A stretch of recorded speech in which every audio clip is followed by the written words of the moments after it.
Hello dear students of class 10th. In this video lecture, we will discuss question number 6 of exercise 1.2 of NCERT book. The question is about composite number. To understand the solution of this question, you must know what is prime number and what is composite number.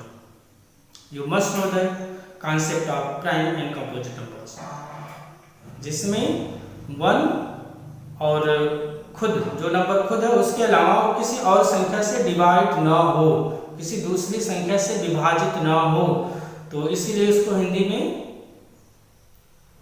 Prime number को अभाज्य संख्या कहते हैं, जिसमें किसी और संख्या से भाग ना हो। और का मतलब है वन एंड इटसेल्फ को छोड़ करके। और कंपोजिट नंबर क्या है?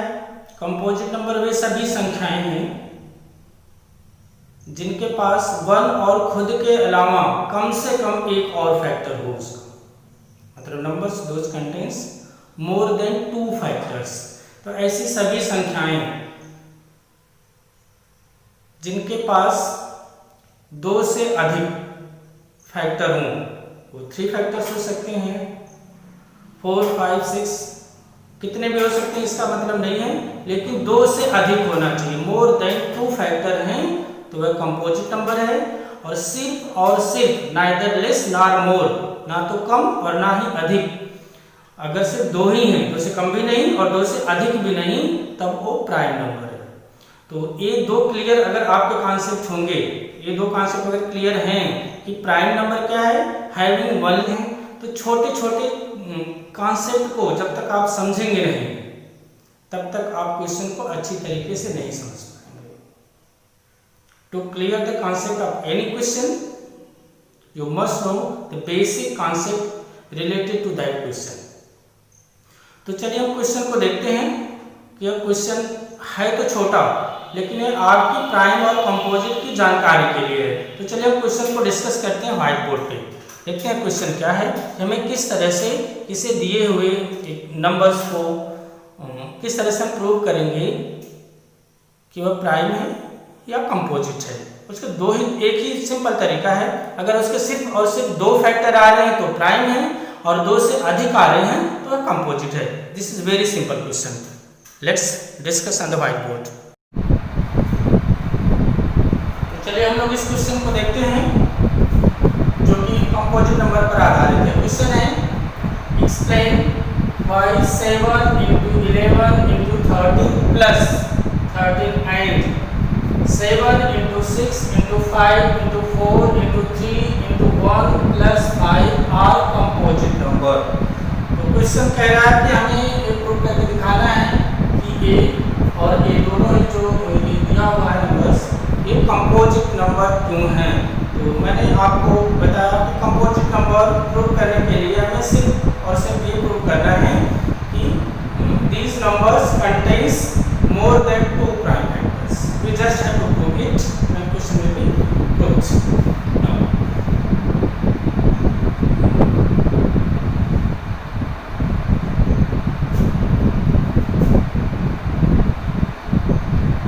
solution.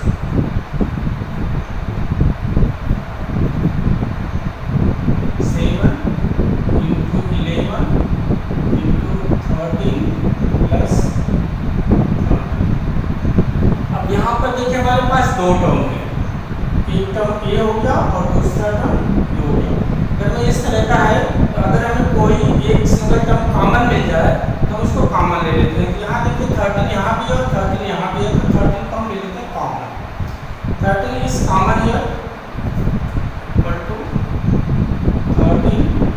अब एक चीज़ और जान लीजिए, कॉमन लेने के बारे में पहले थोड़ा सा कंफ्यूज रहते हैं। कॉमन लेने से फिर आगे की कौन सी कार्रवाई करते हैं, what process has to be taken when we take common.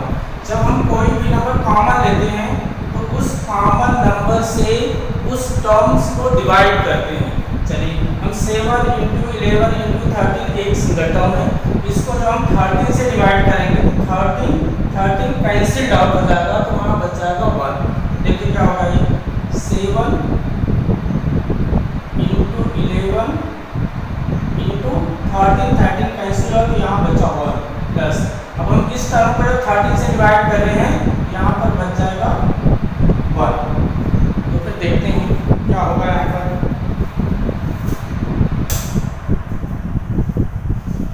जब हम 13 को कॉमन ले रहे हैं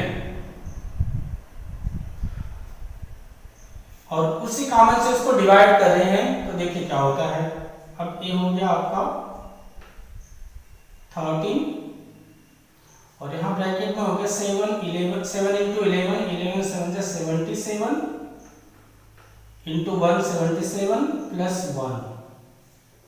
now it is equal to 13 into 77 plus 1, it will become 78।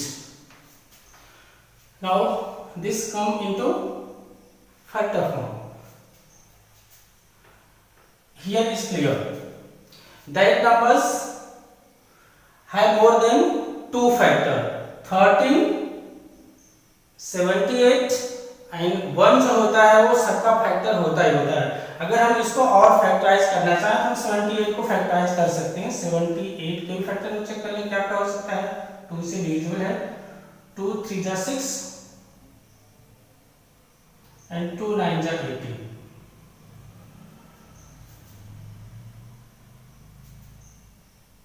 तो इसके फैक्टर चाहे तो लिख सकते हैं 13 इंटू 78 का फैक्टर कर दें तो 2 इंटू 39। तो यहाँ पर हमारे अब कितने फैक्टर्स हो गए 1 2 3 और जो 1 होता है वो अंडरस्टूड फैक्टर है। इस तरह से हमारे ये जो गिवन नंबर है इसके पास टोटल 4 फैक्टर्स हो गए।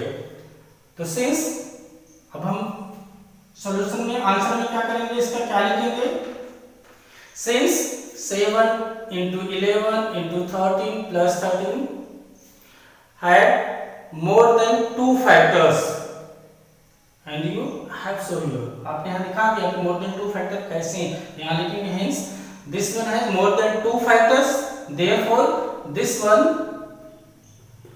is a composite number। अब आइए हम इसको भी चेक कर लेते हैं कि ये भी कंपोजिट नंबर है कि नहीं है।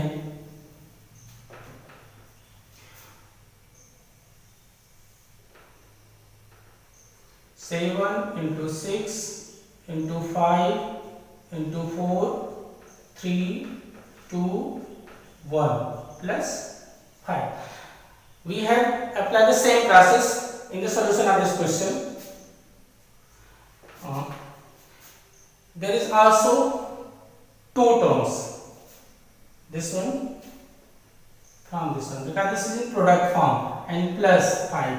यहाँ पर भी 2 टर्म है, एक यहाँ से यहाँ तक 1 into 2 into 3 into 4 into 5 into 6 into 7 and plus 5 एक टर्म हो गया। अब दोनों में 5 जो है कॉमन है, 5 is here and 5 is here। तो दोनों में 5 कॉमन है तो 5 को कॉमन ले रहे हैं।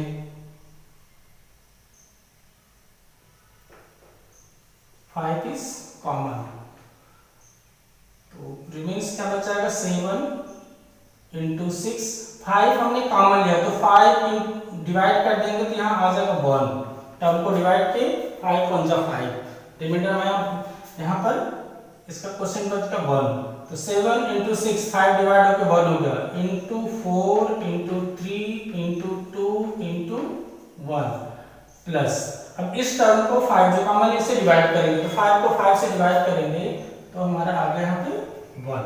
अब हम देख लेंगे क्या हो रहा है 5 into bracket 7 into 6 into 1 into 4 into 3 into 2 into 1 ये टोटल हमारा आ जाएगा मल्टीप्लाई करेंगे तो ये आ जाएगा 1008 तो इसका प्रोडक्ट हो गया प्लस